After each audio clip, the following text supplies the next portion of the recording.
بسم الله الرحمن الرحيم. اللهم صل على سيدنا محمد. ازيكم حبايب قلبي؟ عاملين ايه؟ ان شاء الله تكونوا بخير وبصحه وبسعاده كده دايما يا رب. هنعمل مع بعض حاجه جميله جدا جدا بتعجب بعض الناس، يعني معظم الناس بتحبها، اللي هو السردين. اولا نتكلم عن فوائد السردين.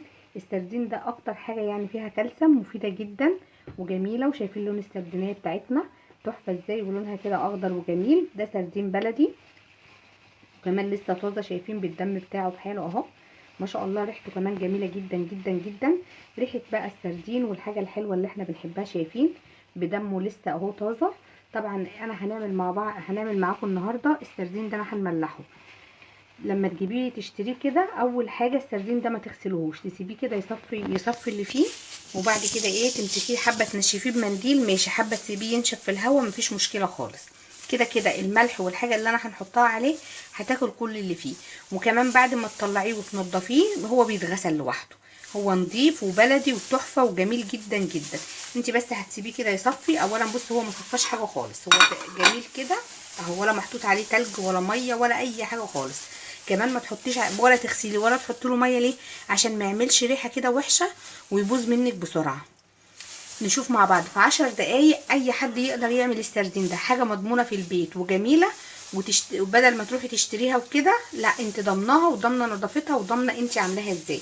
عندي السردين بتاعي اهو، ده كيلو من السردين. عندي هنا الحاجات اللي انا هنحطها عليه بقى. عندي بقى الملح بتاعي اللي انا هنحطه عليه اهو، دي حوالي كوبايه من الملح يعني. هننزل عليها بمعلقه من الكركم ومعلقه من البابريكا ومعلقه من الشطه. الشطه اللي كل واحد على حسب هو بيحب ايه.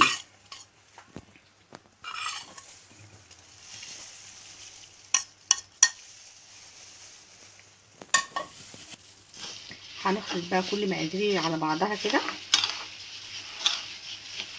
وحطيت ملح، شطه، بابريكا، كركم، ونخلطهم كلهم على بعضهم كده. كده خلطت كل كميه الملح والشطه والكركم والبابريكا، شايفين لونه جميل ازاي. نبدا بقى ناخد السردين بتاعي.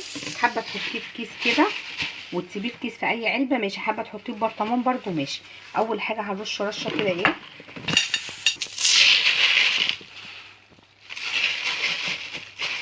بنفس الطريقه. هو كده كده الملح هينزل يعني حبايبي، وافضل يعني يكون ان هو ملح خشن، عشان انا ايه ما قلتلكمش ان هو انا مستعمله ملح خشن، فالافضل يكون بملح خشن. ترصيه كده واحده جنب واحده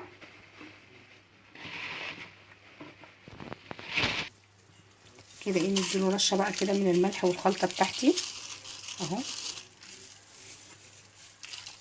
تغطيها كلها كده وتبداي ترصي تاني بقى بالعكس كده،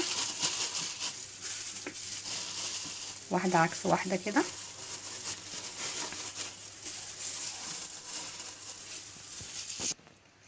كده اهو رصيته برده الرصه دي كده. ننزل عليه بالملح بتاعي كده.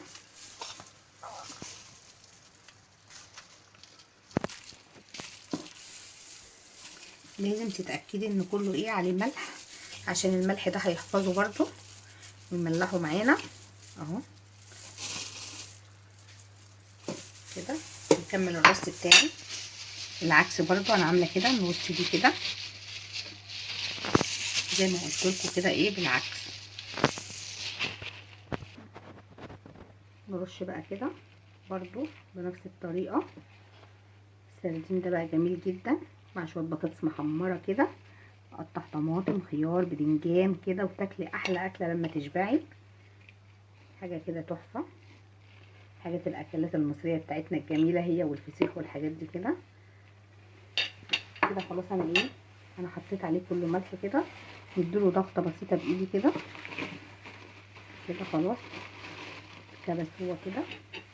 شوف برضو الحتت اللي مش محطوط لها ملح نزودها.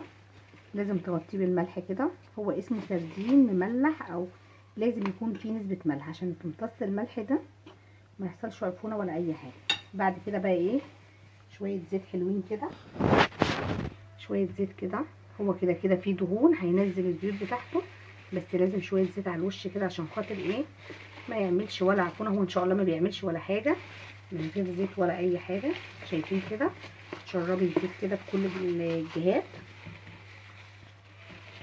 ادي شويه السردين بتوعنا الحلوين الجمال، اي حد يعمله، بنتك تعمله، ابنك يعمله، في 10 دقايق بيتعمل. هو تعرف الخلطه بتاعته ملح كركم بابريكا شطه، ونخلط على بعضه ونمسك السردين الاول ننشفه كده، نحطه قدام مروحه او في حاجه ومصفى يعني ينشف من الميه بتاعته، ونعمل بنفس الطريقه كده. شايفين بقى السردين بتاعنا الجميل ده شكله جميل وتحفه اهو، لسه ولا تخلل ولا اي حاجه. ده بيقعد في الصيف اسبوع واحد بس، في الشتاء بيقعد معاكي من 10 ايام لاسبوعين. يعني بصوا 10 ايام بكتير، وكمان حتى صيف شتاء، بس اللي عايز اضمن يعني مفيش مشكله خالص. وعلى حسب السردينه، يعني الحجم بتاعي ده في الصيف اقل من اسبوع تاكلي منه، في الشتاء قولي 10 ايام. لازم السردين ده تغطيه بغطا محكم، ما ينفعش يكون يدخل له هوا. فانا حطيته في كيس اهو. هنعمل ايه؟ هنطلع الهوا بتاعي من الكيس كده اهو بنفس الطريقه الجميله. شايفين شكله بصراحه تحفه تحفه تحفه، حاجه كده روعه اكتر من روعه زي ما تقولوا، جميل جدا. انا طلعت منه كل الهوا اهو، شايفين جماله تحفه بصراحه يعني. طلعت منه الهوا واديتيه غطه كده عشان برضو تبقي ضامنه يعني مفيش هوا ولا اي حاجه اهو. نعمل ايه بقى؟ نغطيه برضو بغطا كده كده بقى. قفلت عليه، تسيبيه في مكان برضو مش جنب حراره تحطوليه جنب بوتاجاز، لا في مكان كده يكون هادي ما فيهوش سخونيه جامده، وتفتحي عليه بعد اسبوع بالظبط. وبألف هنا ان شاء الله. جربوا بس بطريقتي وهتدعوا لي ان شاء الله. مستنيه بقى لايكاتكم وتفعيل الجرس واشتراكاتكم عشان كل ما انزل حاجه جديده تنزل لكم وتوصل لاكبر عدد، وتدعموا قناتي كده عشان تكبر بيكم. شايفين الجمال والحلاوه؟ يلا حبايبي تعملوه وتجربوه كده، وبألف هنا ان شاء الله. السلام عليكم ورحمه الله وبركاته.